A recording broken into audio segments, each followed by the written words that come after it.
ભારતીય જનતા પાર્ટીના પ્રદેશ અધ્યક્ષ સી.આર. પાટીલે દક્ષિણ ગુજરાતના ક્ષત્રિય સમાજના આગેવાનો સાથે બેઠક યોજી હતી. આ બેઠકમાં સી.આર. પાટીલ શું બોલ્યા તમે પણ જુઓ. રાજકોટના ઉમેદવાર કેન્દ્ર સરકારના મંત્રી શ્રી પરસોત્તમભાઈ રૂપાલા સાહેબે જે નિવેદન કરવાને કારણે આખા ગુજરાતના ક્ષત્રિય સમાજમાં એક રોષનું વાતાવરણ છે. સ્વાભાવિક છે, અમને હર્ટ થયું છે અને એના કારણે આજે જે લગભગ 108 ક્ષત્રિય સમાજના આગેવાનો દક્ષિણ ગુજરાતના અહીંયા આવ્યા છે, એ પણ રાજકોટના જે સંમેલનમાં હાજરી એમણે પણ આપી હતી.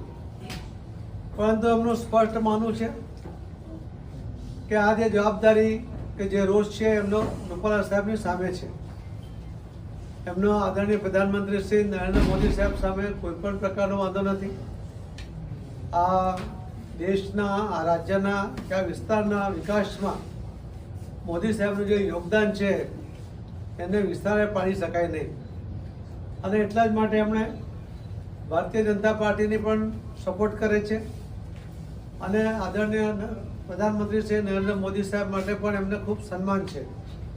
આજે લોકો સામેથી આવ્યા છે કે અમારો જે રોષ છે, અમારો જે વિરોધ છે એ એમના પૂરતો મર્યાદિત રાખીને અમે આદરણીય પ્રધાનમંત્રી મોદી સાહેબના નેતૃત્વમાં ભારતીય જનતા પાર્ટીને સમર્થન કરીશું અને એમની સાથે જોડાયેલા જે તમામ આગેવાનો છે એમને પણ એમણે વિનંતી કરી છે અને આજે ખુલીને બહાર આવ્યા છે. એમના વિરોધને અકબંધ રાખીને આજે આવ્યા છે. એમનો અમે સ્વાગત પણ કરીએ છીએ. અને જે ક્ષત્રિય સમાજનો જે ઇતિહાસ રહ્યો છે કે ક્ષમા આપવામાં સૌથી મોટી કોઈની ભૂમિકા રહી હોય કે સૌથી મોટું દિલ જો કોઈનું રહ્યું હોય તો ક્ષત્રિય સમાજનું રહ્યું છે. એ ઇતિહાસ છે. એમના શરણે આવેલા કોઈ પણ વ્યક્તિને, કોઈ પણ સમાજનો હશે, એ એકવાર શરણે આવ્યા પછી એનું રક્ષણ કરવા માટે પોતે પણ પોતાના જાનની આહુતિ આપી દેવા અનેક દાખલાઓ ઇતિહાસમાં નોંધાયા છે. આવી આ જે પ્રજા છે કે જેમાં એક ખમીર છે અને